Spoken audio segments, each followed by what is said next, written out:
Now that we've practiced finding slope from graphs, now we're going to put it into context from the real world and actually applying what these numbers really mean.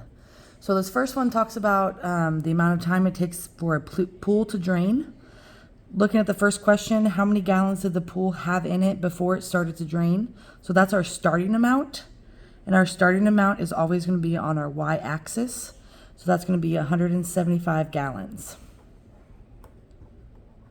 On number 2, it says, how long did it take to drain the pool completely?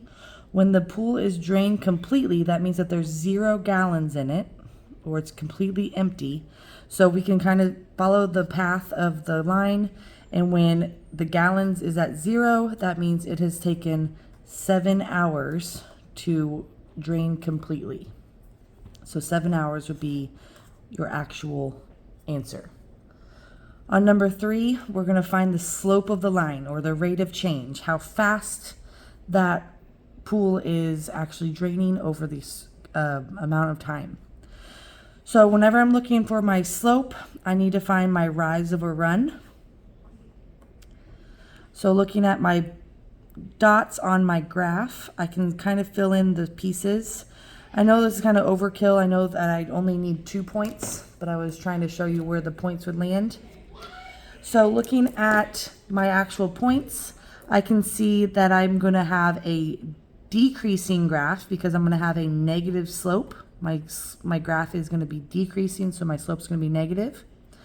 And then it's going to go from one point to another point. I'm going to go down one line, but really in this case, it's going to be 25 numbers from 100 to a 75 from each line. Then I'm going to go over to the right. And since my hours are going by 1, I'm just going to go over 1 hour.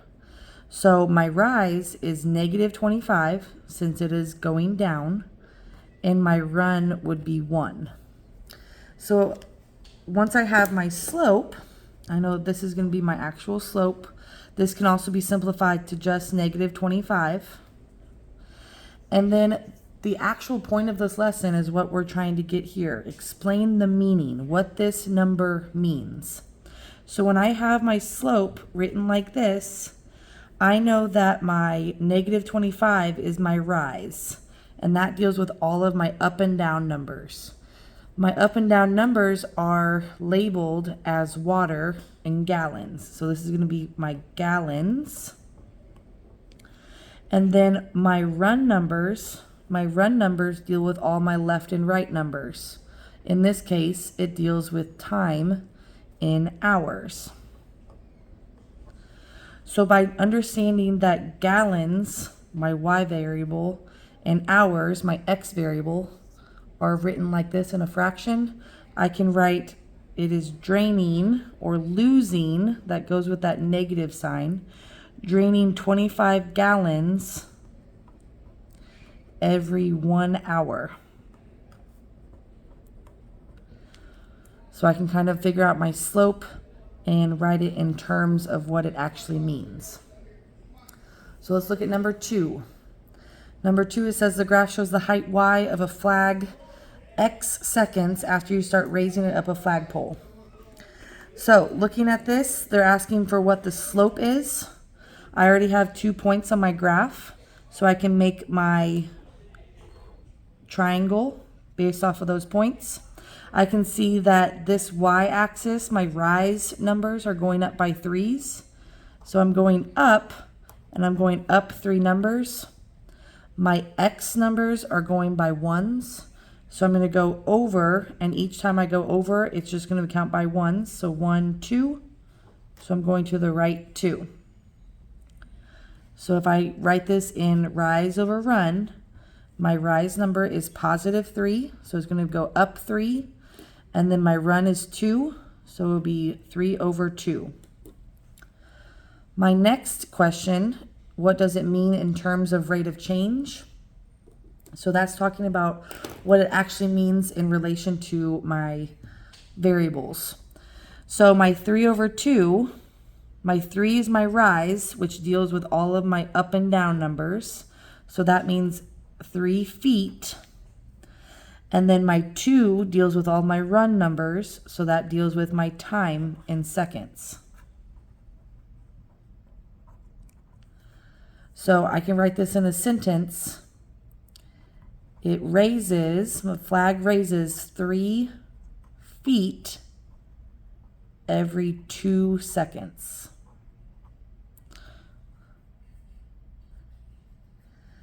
And then I'm looking at my last question.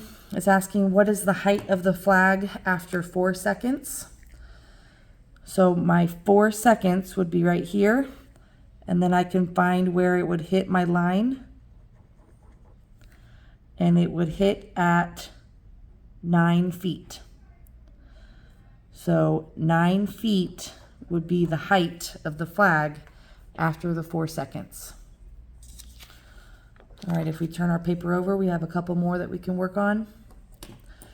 So this problem number 3, it says you get a part-time job to increase your savings account. Question number 1, so let me back up. This increases talks about this graph that is showing a positive slope because the graph is getting bigger. And then we can ask or answer number 1, how much money did you start with in your account? We can start, or we can find that point always on our y-axis. That's our starting point. So we started with $75. On number 2, it's asking about after 4 months, how much money do you have in your account? So here's my month label. Here's my 4. I can figure that out by going up to where my line hits my 4, and then I can go over to 175. And then the third question is talking about the slope now. So now I can actually make my right triangle, and I can see that my line is going to go up and over. So again, I'm looking at my scale. My scale on this y-axis is going by 25s, so I'm going to have to count by 25s. My scale on my x-axis is going by 1s, so I'll count by 1s when I go over.